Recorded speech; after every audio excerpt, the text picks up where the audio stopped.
Vinland Saga Season 3 Episode 4 Darah yang terbelenggu. Di panel pertama terlihat Gudrid yang sedang melarikan diri. Gudrid yang sudah berlari cukup jauh mulai kelelahan dan beristirahat sejenak. Panel pun berganti di pesta pernikahan. Terlihat Thyra yang kaget setelah mendengar kabar bahwa Sigurd telah ditusuk oleh Gudrid. Salah satu anak buah Halfdan memerintahkan Thyra untuk jangan membuat kegaduhan di pesta pernikahan. Anak buah tersebut juga bertanya pada Thyra, apakah Thyra tahu alasan Gudrid melakukan penusukan terhadap Sigurd? Dan Thyra pun hanya terdiam, tidak menjawab. Dan panel pun berganti lagi, yang dimana Sigurd dan anak buah bodohnya sedang mencari Gudrid yang kabur. Sigurd memerintahkan anak buahnya untuk segera menemukan Gudrid. Kalau tidak, Gudrid akan mati membeku di suhu sedingin ini. Panel pun berganti lagi di dermaga Halfdan. Terlihat Leif dan kawan-kawan telah selesai mempersiapkan kapalnya untuk berangkat besok pagi. Mata lebar yang mengetahui persiapannya telah selesai bertanya kepada Leif, apakah tak masalah jika mampir sebentar ke pesta pernikahan? Leif pun menjawab, Leif akan meninggalkan mata lebar kalau besok sampai bangun terlambat.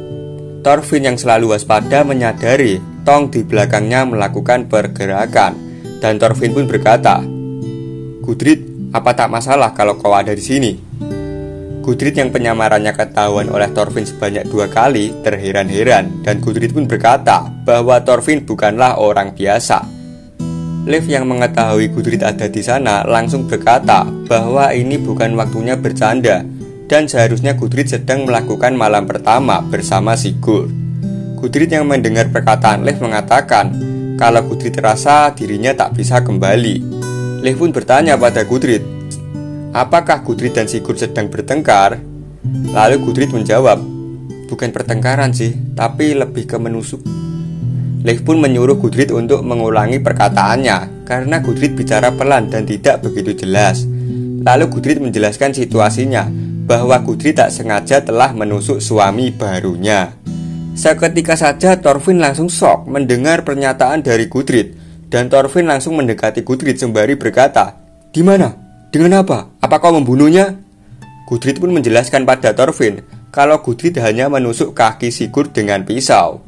Thorfinn yang mendengar penjelasan Gudrid langsung merasa lega karena Gudrid tidak membunuh Sigurd.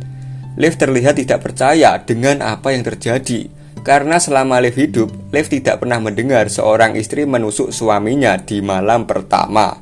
Gudrid menjelaskan kepada Leif bahwa dirinya sendiri tak begitu paham dengan apa yang terjadi. Gudrid menganggap dirinya telah kehilangan kesadaran, dan begitu sadar, tangan Gudrid sudah memegang pisau yang tertancap di paha Sigurd. Gudrid pun berkata, pikiranku sudah mengerti dan berniat berdamai dengan takdirku, tapi kurasa tubuhku tak mengerti. Tapi apa yang harus kulakukan sekarang? Menurutmu, apa dia akan memaafkanku begitu saja kalau aku minta maaf? Mungkin tidak. Aku ragu dia akan mau tidur lagi dengan wanita berbahaya sepertiku. Terlihat air mata Gudrid mengalir ke pipinya, dan Gudrid pun melanjutkan perkataannya sembari menangis. Aku tak bisa. Semua hal yang semua orang katakan wajar, hal yang mereka bilang harus kulakukan, perlu kulakukan. Aku tak bisa. Aku tahu Thyra melakukan semua ini demi kebaikanku, tapi aku tak bisa bahagia karena hal itu. Aku tahu kalau aku keras kepala dan egois, tapi aku tak bisa menahan diri. Aku mau berlayar di lautan, aku mau melihat dunia. Aku tak memilih terlahir sebagai perempuan. Kenapa perempuan tak bisa jadi pelaut? Kenapa aku tak boleh memilih jalan hidupku sendiri? Terlihat Thorfinn dan kawan-kawan yang telah mendengar isi hati Gudrid yang paling dalam. Dan Thorfinn yang mendengar isi hati Gudrid pun berkata, kau boleh memilih. Thorfinn pun meminta kepada Leif dan Einar untuk membiarkan Gudrid bergabung dengan kru kapalnya. Einar yang mendengar perkataan Thorfinn berkata, kupikir kau mungkin akan mengatakan itu. Leif pun berkata pada Thorfinn kalau Thorfinn mengucapkannya dengan nada rendah, dan Leif sendiri merasa tidak begitu yakin.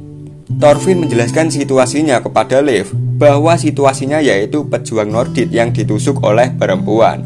Thorfinn pikir keadaan tak akan membaik jika Gudrid kembali sekarang. Thorfinn berencana untuk membawa dan menjauhkan Gudrid dulu sampai situasinya mereda. Leif pun berkata pada Thorfinn bahwa yang akan dilakukan Thorfinn akan menyebabkan permusuhan. Thorfinn pun menjawab, memang sudah.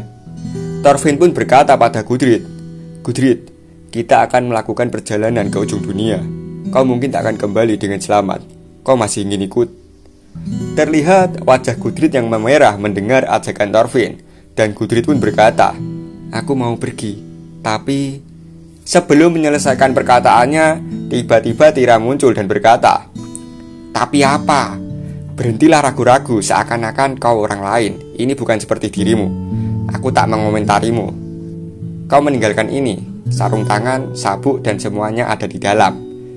Di sini Tira menjelaskan kalau Tira pikir setelah beberapa saat Gudrid akan terbiasa tinggal di pertanian ini seperti saat pertama kali Gudrid pindah bersama Tira. Tapi ternyata pemikiran Tira salah. Tira pun meminta maaf kepada Gudrid karena telah memaksakan kehendaknya. Dan untuk sekarang Gudrid boleh pergi kemanapun Gudrid mau. Tira pun berkata pada Leif kalau Tira akan mengurus semuanya di sini. Dan Tira pun minta tolong pada Leif untuk menjaga Gudrid. Leif yang sudah memahami situasinya pun berteriak, baiklah, biarlah, bersiaplah berlayar. Thorfinn yang akan pergi menaiki kapal berkata pada Gudrid, Gudrid, ayo, kau juga akan membantu kami mendayung. Terlihat Thorfinn dan kawan-kawan telah menaiki kapal dan mulai berlayar meninggalkan pertanian Halfdan. Gudrid yang melihat dirinya mulai menjauh meninggalkan Tira berteriak, Kak Tira, maaf aku tak bisa jadi gadis yang baik. Kapal pun mulai menjauh, dan dengan ini perjalanan panjang menuju Greenland telah dimulai.